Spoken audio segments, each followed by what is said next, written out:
Hey there, my name is Megan and welcome back to my channel. Today I'm going to be doing a review for Fool's Assassin by Robin Hobb. But before we go ahead and get on into the review, if you are not already subscribed to my channel, please go ahead and hit that subscribe button as well as the little bell icon so you can be notified every time I post new content. I post new videos every Monday, Thursday, and Saturday, and sometimes other days throughout the week. Also, don't forget to check down in the description box below for links to all of my social medias, my Buddy Read Discord, and my Patreon, where you can be entered into winning book giveaways from me.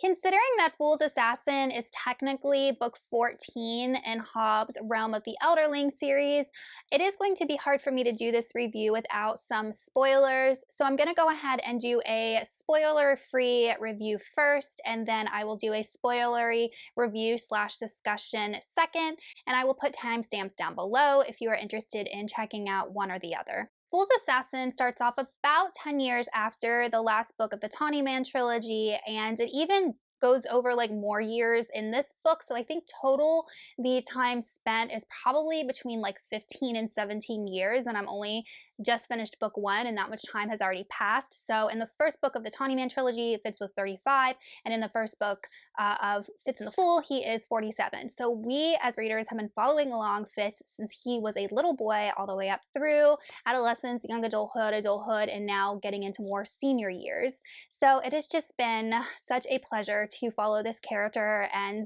all the things that he's been through and his growth as a person from childhood to getting close to the end of his life. So there is even more changes we see in Fitz as he is now an older man. After the events of the Tawny Man trilogy, Fitz wanted to retire and live out the rest of his life in peace. So he lives in an estate that is technically his daughter Nettle's, and he just lives there. He goes under the alias of Tom Badgerlock, and only a few people know that he is actually Fitz chivalry farseer. Just like Hobb, a lot of this book follows character development and character interactions. There is not a lot of action per se, and the plot does develop fairly slowly, but there are little tidbits of mystery and intrigue that are thrown in. In this book, we see a lot of contemplation from Fitz. He is looking back on his life and kind of deciding how he wants to use those events to influence how he lives out the rest of his life. He is learning a lot about loving again and losing again and grief, as well as learning to be a parent. Fitz has a lot more personal growth and development still to do, and he does so in this book despite his advancing years. We have a lot of the same characters in this book as we had in the Tawny Man trilogy, and even before that. Chade is still around, Patience is around for a bit of the book, Molly is around, all of her sons, as well as Hap.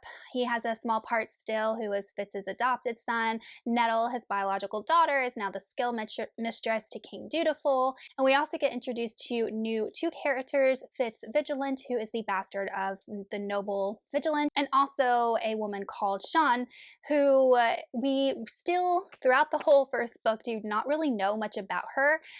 We learn that she kind of looks like a farseer, but even Fitz can't figure out like whose child she is, who fathered her, even though she does like carry the similar traits of his family line, and it's never revealed exactly whose child she is or if she actually is even a farseer. I will say that Sean is definitely a very unlikable character and she did not yet get a chance to redeem herself in this book, and same thing with Fitz Vigilant, who this whole backstory was developed, and once again, not always a likable character and didn't really redeem himself that much in the story.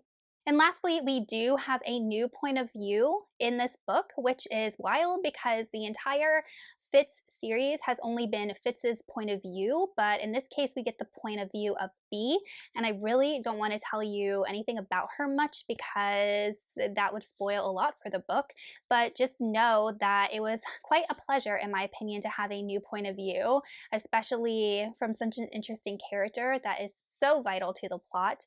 And Bee is a child, so we do get a childlike point of view, but she's very mature and smart for her age, so it kind of adds a little bit of depth to the point of view. And finally, I have to address the Fool because obviously this series is called Fitz and the Fool, and we learn in the last book of the Tawny Man trilogy that the Fool basically wants to distance himself from Fitz and feels like he has only caused him pain and trouble and hurt, and Fitz does not hear for him for like over a decade. But the Fool does reappear in this series, and he is carrying his own story, his own set of woes. A lot of stuff has happened to him that was really hard to read and hard to digest as someone who really loves the Fool and has been reading about him for a long time now. So definitely a lot of heart-wrenching emotional scenes and character interactions in this book between Fitz and the Fool, Fitz and Nettle, Fitz and Bee, you know, Fitz and Bee, Fitz and Molly. This book, I would definitely say, is just very character focused and relationship focused, and seeing how characters react when people they love are hurt or people they love hurt them. It really focuses on those decisions and actions. Now I just wanted to talk some spoilery things. So if you have not read this book and don't want to be spoiled, I suggest going ahead and skipping to the rating. I'll put the timestamp down below. But as for a couple of things that I really, really loved in this book, I loved Bee's point of view. So Bee is the daughter of Fitz and Molly. And when I first learned that Molly was pregnant, I was really, really skeptical because like she's in her 50s, maybe even 60s. And we all know like biologically, the chance of her getting pregnant is like really, really, really low. And she does. And she's pregnant for 2 years. So right away, I was like, okay, well, this child is not normal, obviously. And she has the baby, and the baby right away is small for her age and is just way different than a normal child, both physically and as a child grows, we learn intellectually. So it just took me a little while to get on board with like realizing that Fitz was a father when he was like 60 years old and that Molly birthed a child that late. So, but once I got on board with it, I really, really loved reading from Bee's perspective and learning about her and just seeing her interaction with her dad. And Robin Hobb painted Fitz out to be like he didn't know how to be a father. And I was really kind of confused about that because he had fostered Hap from the time Hap was 18 years or 8 years old. In addition, he also helped raise Molly's like youngest boys. I feel like he had plenty of time to experience parenthood and be a parent, but Hobb made it out to be like he was absolutely clueless when Bee was born. And yes, is very affected by his skill magic, and Fitz had to learn to like put up his walls so she wouldn't be affected by it. But I was a little bit confused about the why Hobb would write Fitz like as a clueless parent when he had been parenting for a long time. And then when Bee is little, like Fitz purposely like, distances himself from his daughter. And we learn it's because of his skill magic. Like his skill magic, if he didn't put up his walls, was really, really affecting Bee. Molly took care of everything.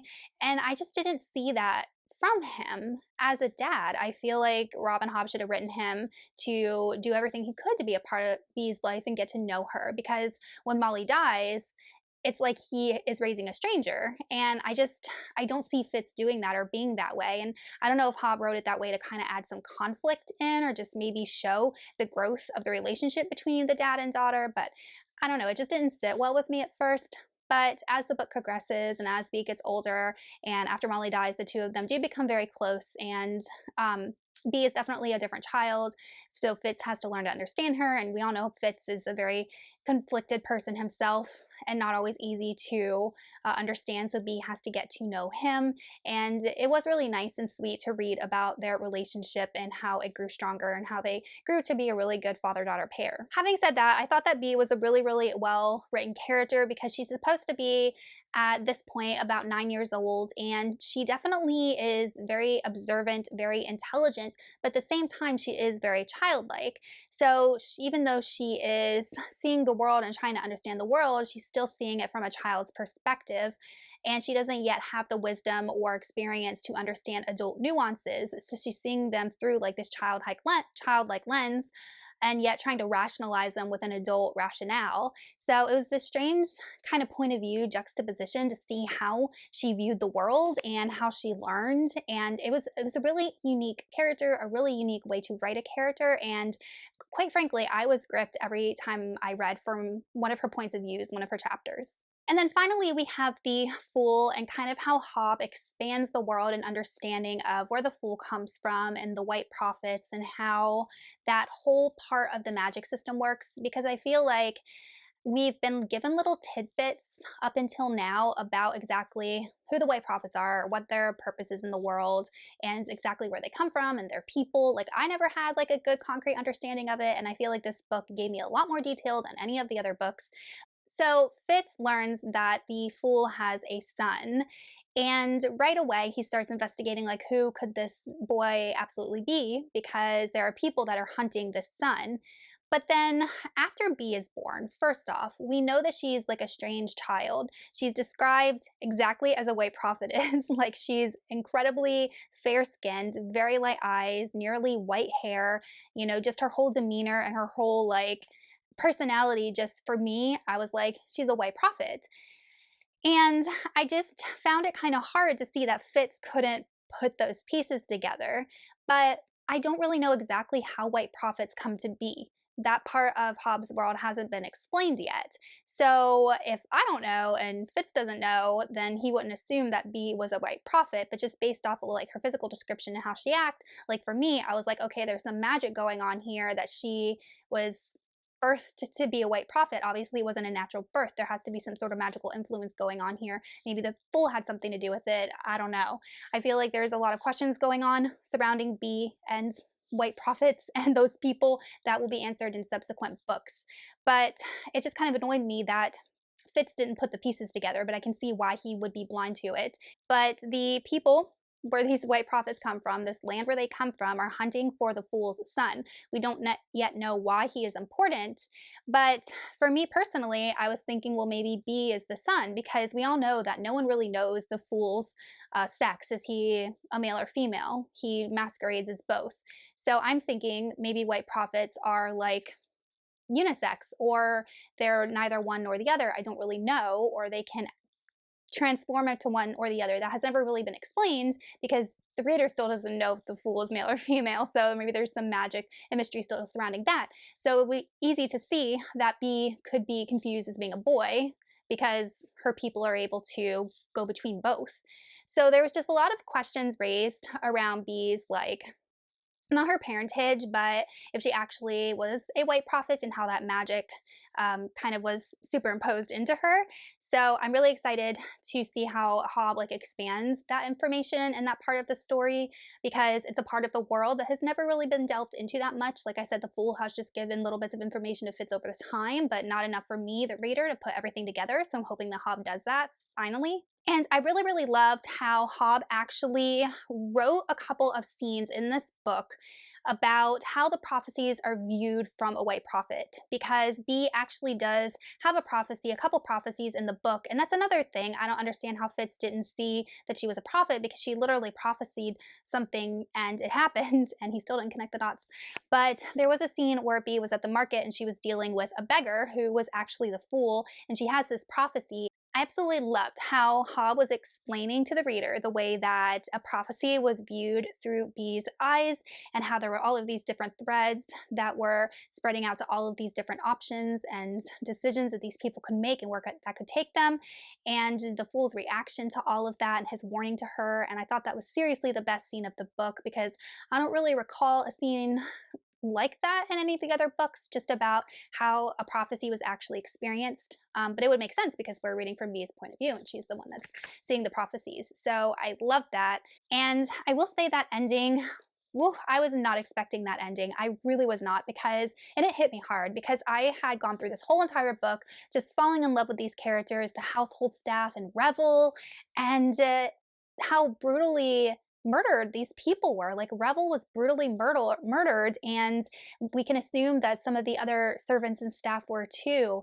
And it just really shows how violent and horrible these people, I don't want to call them white prophets, because I don't know if they're all prophets, but like the people from the land of the white prophets, I don't know what it's called, just how horrible they are. And it just, that ending just really shocked me. It was violent, it was gory, it was the most action out of all of the book, and B's response to all that just hit me in the heartstrings. And I know Fitz is going to go on a rampage in the next book trying to get his daughter back, and we all know when Fitz gets angry what he can do. And the Fool even asks Fitz to kill the people that had done what they did to him, torturing him, and it's the same people who kidnapped B, so now he has like double excuse to kill them. So Yeah, very, very shocking ending. All right, you guys, so that is it for my review of Fool's Assassin by Robin Hobb. I was gripped from the first page, to be honest. I really didn't want to put this book down. I loved every single moment of it, and I gave it 5 out of 5 stars. Let me know in the comments if you've read this book and what you thought of it, or if you've read any other Hobb's books and what you thought of them, and I will see y'all in another video soon. Goodbye.